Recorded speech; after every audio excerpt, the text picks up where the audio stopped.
All right, folks, it's a beautiful day at the old ballpark, so put your mustard on that dog, grab that bag of peanuts, sip that cold one, and let's meet our Tiger of the Day.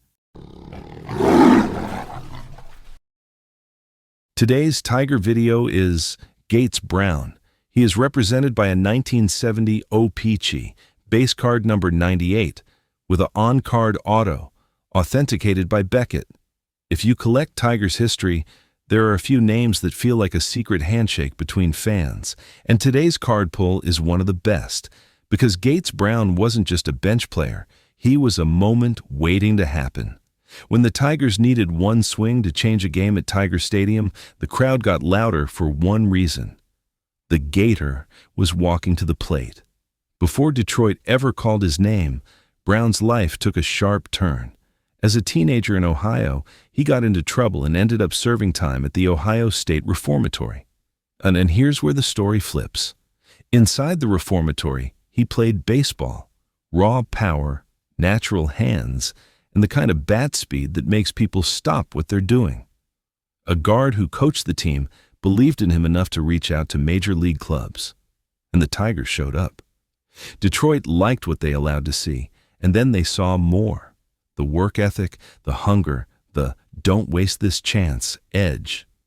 The Tigers helped him get paroled early and signed him, turning a prison yard long shot into a real professional career. Fast forward to June 19th, 1963.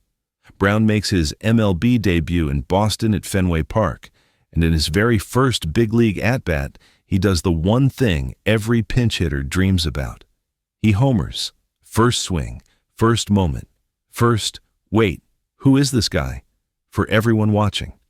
In 1964, Brown proved he could start and contribute.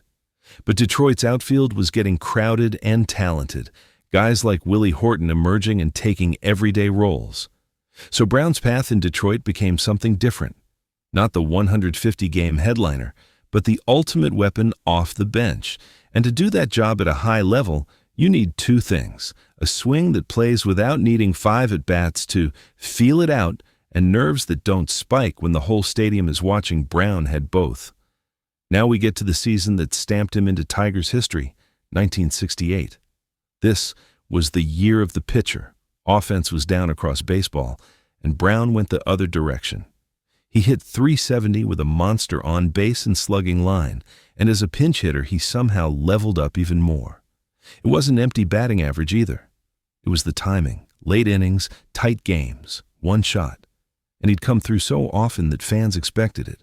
And one of the most famous Tigers stories from that year tells you everything about his vibe. He was in the dugout eating hot dogs when manager Mayo Smith called his name to hit. Brown stuffed the hot dogs into his jersey so he wouldn't get caught. And then, of course, he ripped a double and had to slide, exploding mustard and ketchup everywhere.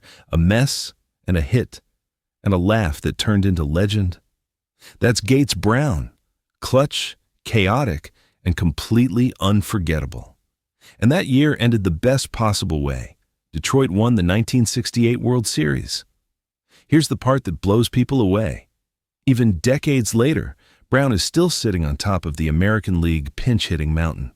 Most AL pinch hit at-bats, 414. Most AL pinch hits, 107. Most AL pinch hit home runs, 16. It's not had a few big moments. That's a career of living in the hardest role in baseball. And thriving. When the designated hitter arrived in the American League in 1973, Brown got a new lane.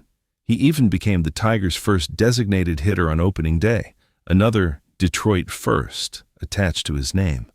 He wrapped up his playing career in 1975, but his Tigers story didn't end there. He stayed connected to the organization and later coached, serving as Detroit's hitting coach through the early 1980s, including the 1984 championship season. So his fingerprints are on Tigers history in more than one era, as the bench bat in '68, and as a baseball teacher for the next wave. If you enjoyed this deep dive Gates Brown story, drop a like, subscribe, and comment.